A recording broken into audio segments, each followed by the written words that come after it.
Hello and welcome. I am Dr. Cesar Vargas with another success interview.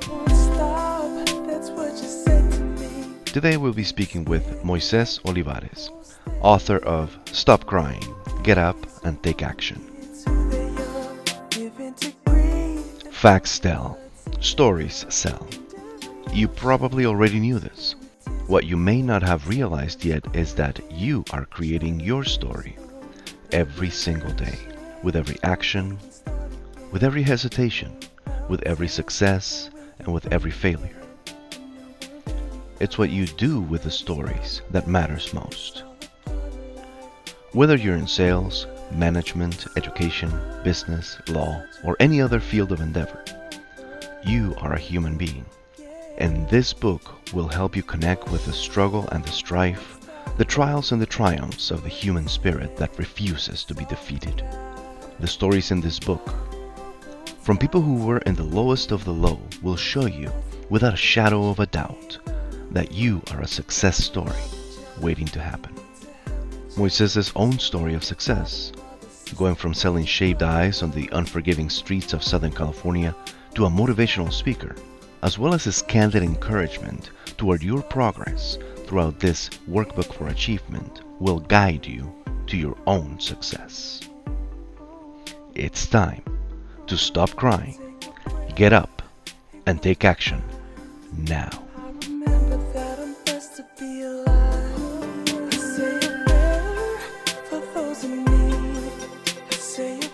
Moises, let's start with the basics. Where are you from? Where were you born? I am from Mexico and I was born in a small town in the state of Sinaloa. What motivated you to immigrate to the USA, and how old were you when that happened? What motivated me to immigrate to the United States was the fact that I would hear people that would go from here to my town and they would say, things over here were very good. They were making good money, they had good jobs. So, thinking on my situation, and not only my situation but my parents' economic situation, I decided to come here to the United States of America looking for a better future. And I was 17 years old when I made that decision. Right, so as many of us, you decided to come to the land of opportunity. What was the first opportunity you found here in the US? Opportunity. The first opportunity I found here in the US was to sell shaved ice on the streets. I don't know if you have seen those guys that have a small market cart and they have their eyes and all the things that they need in order to sell shaved ice.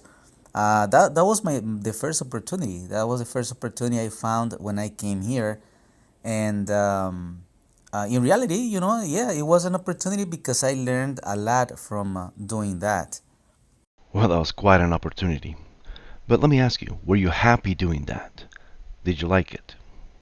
No, of course not. I wasn't happy doing that. I didn't like it. I didn't like, to be selling shaved ice, especially because I was very shy. And at the time, I was 17 years old. So, no, I didn't like it. I wasn't happy doing it. Understandably. Tell me some of the things that happened during that time you were doing that you didn't like. Some of the things that happened and I didn't like, I can tell you that there were a few. And the first was a day that wasn't a very good day. And I was going back to where my uncle supposed to pick me up. And, as I was going back, like kind of down because I didn't have a good day, I saw a car coming towards me, then stopped. One of the persons in that car said, "Hey, can I have four shaved eyes?" And, I was happy because I said, well, at least I'm going to make $4 extra because at the time the prices we had were 50 cents and a dollar. So I asked the guy, "You want them for 50 cents or you want the ones for a dollar?" And he said, "No, dollar is fine." So I prepare the shaved ice for them. And as soon as I gave them the last one, they just took off. They took off and left me there. Like, what could I do? I couldn't do anything. And they laughed at me and they were yelling things. I don't exactly remember what they were saying. I just know that they were making fun of me, and so that ended my day even worse than how it had started. And yeah, that's one of the things that happened that I didn't like.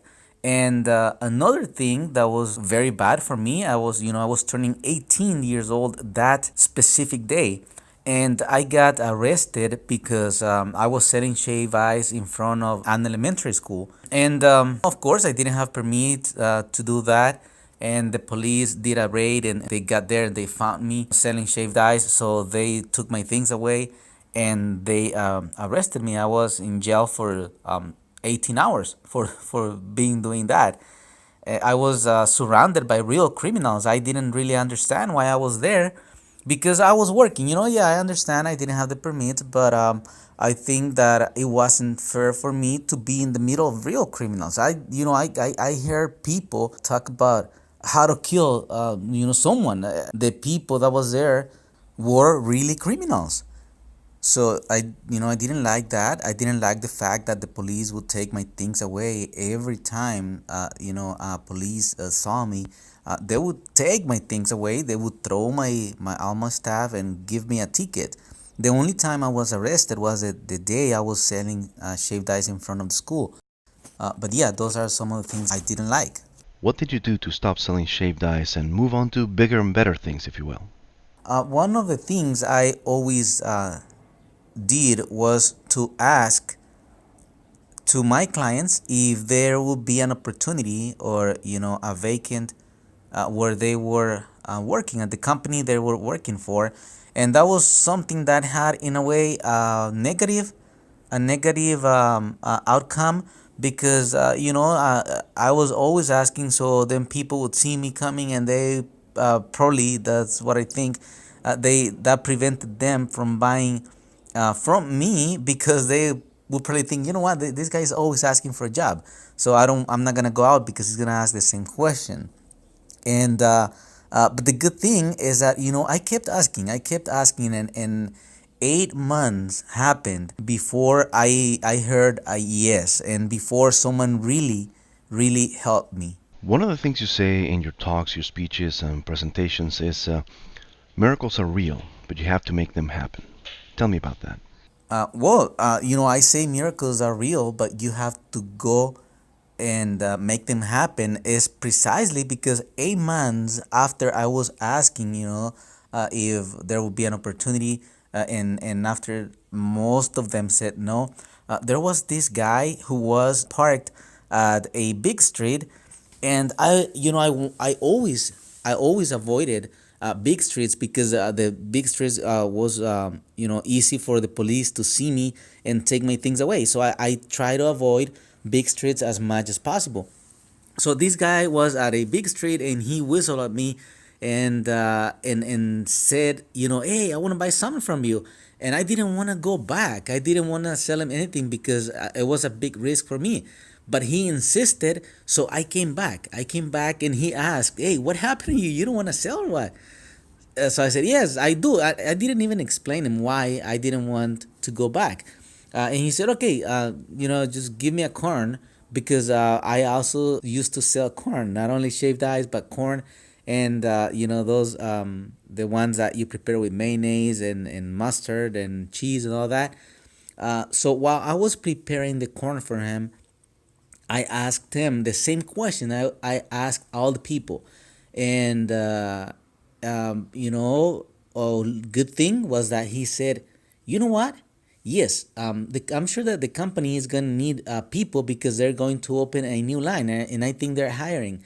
So let me get you an application. I'll bring you an application tomorrow. He said to me, write my phone number, and I didn't have a pen on me, so there was no way I could do that. And but I told him, you know what, I don't have a pen or a paper on me, so just give me the number and I'll try to memorize it.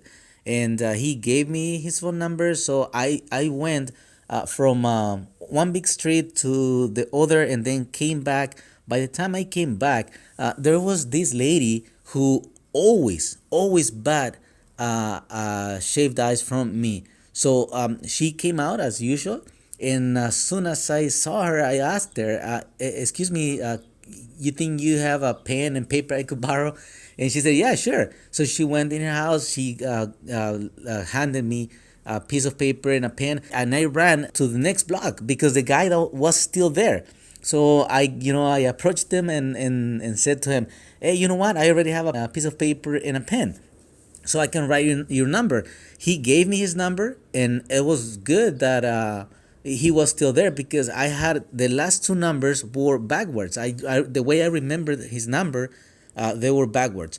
So what happened was that he gave me his phone number, and he said, "You know what? You're lucky because my wife sells gold, and she is with one of her clients here." But you know how women are; they like to talk a lot. So they've been talking and talking. I'm here. I even already finished my corn, and so I got his number and called him next day to see if he had the application for me, which he did. So he said, "You know what? Come meet me at this place, and I'm gonna give it to you." So this is the where things get interesting because he brought me the application. I filled it up, and he said, "You know what? Just go tomorrow and tell them that you're looking for a job, and they're going to to let you in, and they're gonna tell you if they hire you or not." So I did that. I filled up the application. I went the next day to the company, to the address he gave me. But when I got there, it wasn't only me. There were like more than 10 people waiting there too to be hired. And I was like, oh my God, I'm not going to have an opportunity because I don't know how to do anything. The only thing I knew how to do was to sell shave ice. So I remember being there, and everybody was saying what they knew. They were expert at something. They knew how to cut wood. They knew how to assemble things, and everybody knew something except me. So once the door opened and the guy that came out asked, "Are you the ones that are looking for a job?" Everybody stand up and said yes. So everybody, started saying what they knew. They said, "Oh, I am this, I am that. I know how to do this. I know how to do that." And the guy said, "You know what? I do not need none of you because I'm only looking for people that knows how to upholster furniture and how to assemble furniture." And everybody went like, "Oh, okay." Well, they just turned around and left, and I was the only one that didn't say anything. So he looked at me and asked, "And what are you?" And since he said that he was nearing people that knew how to upholster furniture, I said, "I'm an upholster." Oh, okay. He said, "Come in." So I went in, and he introduced me with one of the persons in charge of the production. And he said, "So you know how to upholster furniture?" And I said, "Yes." I had to say it. Then what was I gonna say? So he put me a test, and of course I failed because I didn't even know how to connect the gun to staple the clothes on the sofas. And he said to me, "Well, you know what? Yeah, we're gonna need people, and we're gonna keep your information, and we're gonna consider you, and we'll call you." But I could tell that what he was telling me was not true. He was just telling me that just to get rid of me. So what happened was that day in the afternoon, the person that had brought me the application, he called me and said, "Hey, what happened? You didn't go to the company?" And I said, "Yes, I was there." And he said, "Well, I didn't see you." And I told him, "Well, what happened was that they put me first at a waiting room, and then I went in and talked to this person, and I gave him the name. When I said the name, he said, 'Oh, no, no, no, he's a very mean person. He's very bad. So let me see what I can do for you.'" So what he did was talk to the general manager and asked him to give me an opportunity. So the next day at 6 in the morning, he called and said, "You know what? I just talked to the general manager, and he said that he's gonna give you an opportunity. So come ready to start working." So that's how I got what I call my first real job. And that's how I stopped doing that, which is selling shaved ice on the streets. Moises, what else did you do? I did a lot of things. After being at this company and knowing that I could find a better job, I was always asking myself, what else is there out there?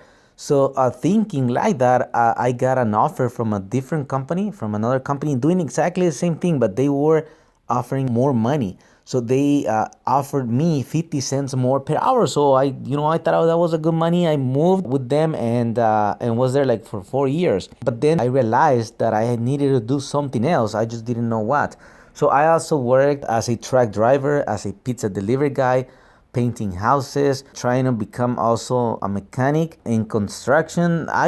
I did a lot of things. I also sold cars. I was in the car industry like for 5 years too. Many other things. I did a lot. Everything that could represent some extra money for me, I would do it. Moises, what changed your life? There was a training I was at, and the reason I was in that training was because I joined a multi level marketing company. So, trainings were part of what we had to attend. And I was at this training, and I remember the guy who was speaking. I don't know, but this is kind of interesting because his name was just like the same name as my dad. My dad has a name that's not very common. And, this guy was speaking, and I was paying attention because I wanted to learn. I wanted to find a way of changing my life. And I remember him looking at me and asking me a question. And the question was, Moises, can I ask you something? And I was like, man, this guy, he's a good speaker, but not only that, he must be a mind reader. How does he know my name? Then I looked at my shirt and I saw that I had a name tag on me. So that's how he knew my name. And I remember he asked a couple of questions that literally changed my life. And the question was your great grandfather a successful person? And I said, no. He said, what about your grandfather? Was he a successful person? And I said, no. Then he asked, what about your dad, Moises? Is your dad a successful person? And I said, no. Then he looked at me and asked, now, the most personal question, Moises, are you a successful person? And I said, no. As I was saying that, he stepped back and said, Moises, I would be surprised if your answer was yes, because success is something that's learned. And if your great grandfather was not successful, your grandfather is not successful, and your father is not successful, why would you have to be? There hasn't been no one in the family that can teach you how to be successful. But look, I have great news for you. As an individual, you are responsible for your actions. You're responsible for your results. You are responsible for you. And what's going to determine your success is going to be the books you read and the people you surround yourself with. So those two things changed my life because from that day until today, I started reading books. I hang around with different people, and that did change my life. And I won't forget those questions, never, because those questions are the questions that made me think different, that made me who I am today. Moises, I'm curious, what is the most difficult situation you have faced? Most difficult situation I have faced. I have faced a lot of difficult situations throughout my life, but I think there are two that I could say that were, the most significant situations that I had to face because it wasn't easy. And one of them was I was about to be evicted along with my family. It was my wife, my two daughters, and I. And I got behind with the rent with three consecutive payments, not one, not two, but three consecutive payments in my rent. Because at the time I had lost my house, I had lost the house I had, so I was renting, and I was about to be evicted. I am sure until today that the reason the owner didn't evict me was because of my daughters. But I was not paying. I would talk to him and I tell him the truth, which was things were very, very bad. I was doing my best to find a job. I was doing a lot of things. I even tried to come up with a business, and everything I tried failed. So I was in the process where no matter what I did, everything would fail. And so that was one of the things or difficult situations I had to face, because for me was very hard, because that was not me. I had always been responsible, and if I was not paying the rent, wasn't because I didn't want to. It was because I didn't have money, and we were even struggling to feed ourselves at the time. It got so serious that we got to that point. And the other thing I had to face, which I think represents, the fact that we were having trouble to feed ourselves, was a day I went to pick up my daughter from school, and she was 6 years old at the time, and we also had the little one that was 3 years old at the time. So as we were walking home, there was this guy selling chips at a corner of where our house was, and my daughter asked me, for chips. It was this kind of tracks where they sell shaved ice. They sell ice cream and chips and all. So my daughter wanted chips, and and and I did want to buy her chips. The problem was I did not have a single dollar in my pocket, and I had to do what anybody with no money in his pocket does, which is let's go home and kind of get mad at my daughter. So I just dragged her by her arm and we walked home. And as soon as we got home, she sat in the middle of her bed and started crying and crying loud and saying that she didn't like the situation we were in. She said, I don't like the situation. I don't like to live the way we're living. I just wanted chips. And I tell people, if you think that's heartbreaking, let me tell you what happened next. My 3-year-old told her big sister, "Sister, please understand.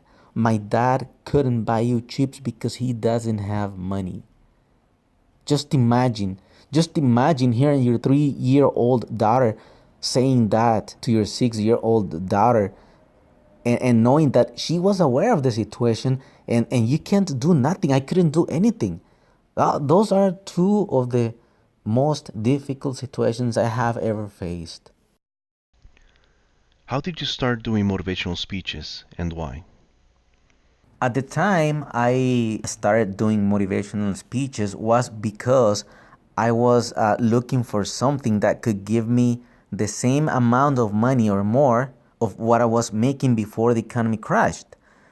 So reading in the internet one day, I found that motivational speakers make good money. So I said, okay, this is what I'm going to do. I'm going to give motivational speeches.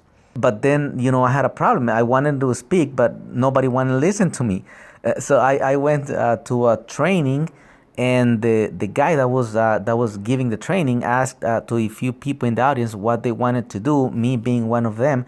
And I said, I want to do what you're doing. And he just looked at me and said, "Oh, that's amazing." And he talked to me at the end of the training, and he said, "You know what? I'm gonna organize a training, and you're gonna be the one that's gonna be speaking. I want to see what you have." So he did help me to do that. We organized the event. Not a lot of people showed up, just a few of my friends. But while I was speaking, I felt good, and I liked the feeling of being sharing information with people, and sharing my story and telling people what I had been through. And although at the time I still had a few things that I had to go through, but anyways, I felt so good that I found my real passion, which is speaking public. I love speaking in public. And why do I do it? Because I like it. I like that feeling, and only the people who speak in public understand what I'm talking about. That feeling, while you are speaking, it's great. I'd like to know, and the listeners would like to know, what do you do to keep improving your speaking skills? I am a member of Toastmasters International. By the way, the first club I attended was the one where I met you. I came with a friend, and you were there, and that was the first time I was at a Toastmasters meeting. And I liked it, but I let a few months pass because it was too far for me. The meeting was in Santa Ana, and I live about 45 minutes an hour from there. So I said, no, that's too far. But one day, searching in the internet, I found there was a club about a block and a half away from my house. So I became a member of Toastmasters International, and I've been a Toastmasters since January 2009. And that's what I do to keep improving my speaking skills, because before I joined Toastmasters, I was already speaking in public, and I thought I was doing it good. I didn't think I was doing great, but I thought I was doing good, which wasn't the case. Once I joined Toastmasters and started seeing, reading the manuals and seeing the way you have to prepare your speeches, I came to realize that I didn't know anything about public speaking. And that's what I do. I'm still a member. I participate in contests. I always try to do my best. And I tell people, look, I am a Toastmasters and I'm going to die as a Toastmasters, because Toastmasters has helped me a lot. That's just my personal experience, because I've heard some people say that they don't like Toastmasters, but it's fine. There are other clubs that teach you how to speak in public as well. And whatever makes you feel good, just go for it. That's what I think. That's what I do to keep improving my speaking skills. Moises, English is your second language. Has it been easy for you to give speeches in a language that is not your primary language? That's right. English is my second language. And it hasn't been easy to give speeches in a language that is not my primary language, especially because of the accent. And not only because of that, but because you have, well, in this case, I have to face that fear of what is people going to think about me? What is people going to think about my accent? Are they going to like it? Are they going to understand me? But no, once I did the first few speeches, actually, let me tell you something kind of funny and interesting at the same time. The first day I went to Toastmasters, it was a bilingual club, which it was your club at the time. And I felt good because I could speak in my language. But you know that the life is about getting out of that shell and do different things. So the day I found this club close to my house, when I got there, as I got in the room, I realized that the people that was there didn't speak Spanish. I tried to go away, but one of the persons that was there welcomed me and asked if I was looking for Toastmasters. So I was, inside of my head, I was like, should I say just no, that I am at the wrong place and I just take off? But right at that moment, something happened, and I took that as a challenge. And I said, you know what? I'm already speaking in public in Spanish, but why not do it in English? So I said, yes, I am looking for a Toastmasters club. And so they said, oh, you are at the right place. And they made me feel so good that I stayed. I became president about 4 or 5 months later, and it was a very good experience. So English is my second language, and then I learned that even people who speak English only is afraid of speaking in public. So I was like, I'm okay. It doesn't matter, it doesn't matter how good or bad you speak. What really matters is the connection you can have with the audience. Actually, John Maxwell puts it better. He says that everybody can speak, but only if you can connect with the audience. So I don't really care about my accent. I don't really care about what people think about me. I just do it. I just like to make that message to go through and help people. If people benefit of my story, great. I have received a few letters, a few emails where people say, you know what, this thing helped me. I heard your story, and I think I have better tools than you had when you decided to make those changes. And if you could, I can do it too. And that's what I like. That's what I want people to see it. It doesn't matter how good or bad my English is. What really matters is that they understand the message, and I'm so happy with that. You are the author of the book Stop Crying, Get Up, and Take Action. Why did you write it, and what is the reader going to find inside? That's right. I am the author of the book Stop Crying, Get Up, and Take Action. And I wrote it because I was giving speeches in English and I was getting paid, but people would ask, what do you have? I wanna have something from you, a book, an audio, or something. So I didn't have anything.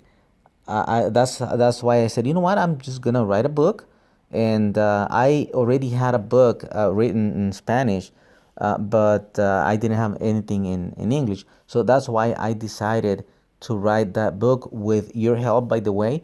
And thank you for being, a good sport, and helping me in this adventure.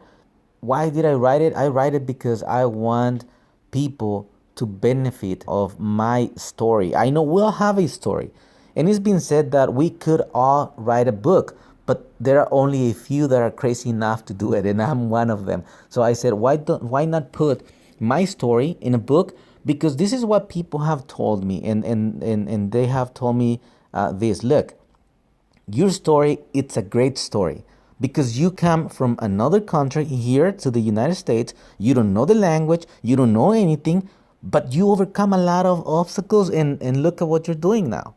So honestly, when people tells me that, I don't feel that way. I don't feel like I have accomplished a lot, but that's how people see it. And if people gets motivated by that, hey, that's great. So that's why I said, okay, I like to speak in public. I think writing a book is a good idea.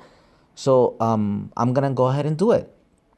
And what the reader is going to find inside is gonna be not is not about my story 100%. Actually, I put my story, but not in a way that the book is all about my life. No, no, no. I put real stories of real people. Some of them are people that I personally know, and these people is real people that have overcame big obstacles. There's the story of this friend of mine who was homeless. He was homeless along with his two kids. He was living in the parking lot of the office he was working for. He was there like for 9 months, and he's a real estate agent. And he said that he was about to give up because the life hit him really, really hard. His wife left him with his two kids. Now he is a successful real estate agent.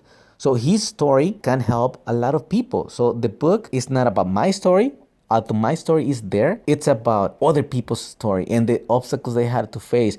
And the best thing is that at the end of each chapter, I ask some questions. This is because I tell people, look, you can read a book, you can read a good story, and it's gonna be, good. Oh, this is a great story, and you learn from it. But what's your story? So that's why I put at the end of each chapter, I put questions like, what is it that's holding you to go forward? What is it that is stopping you from doing what you want? At what level is your confidence? Or are you a shy person, and why? And what is it that you're gonna do in order to change that? So I put this question so people can ask themselves, okay, here's where I am, and this is what I'm gonna do, and by this time I have to be out of this. So that's what the reader is going to find inside. Besides writing books and giving motivational speeches, what else do you do?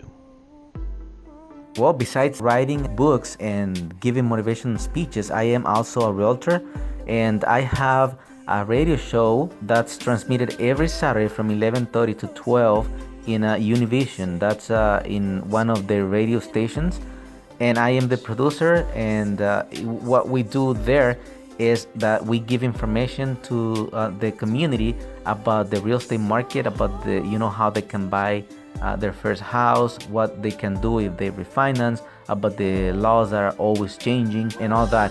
So I am a realtor, and I am also a producer of my own program in the radio. If you would like to buy the book Stop Crying, Get Up and Take Action, you can find it in Amazon, in some other websites that we'll be putting here. So you can obtain this book. And if you find something that helps you, please send me a message, write me an email, or give me a call. There's this guy who gave me a call. He's local. He said, you know what, I read your book, I really liked it. The fact that you used to sell shaved ice impacted me, and that helped me a lot to push and go forward and do better. So I would like to personally meet you. And they say, okay, that's great. So he invited me for a coffee, and I had the opportunity to talk to him, and it was good. Now we're friends. He's actually a Toastmasters member as well. I made him to become a Toastmaster. So yeah, thank you for watching, and I hope this video helps you somehow. Thank you, and have a great day. Thank you, Moises, for your time, and thank you for sharing your story. You can also find your book at moisesolivares.com.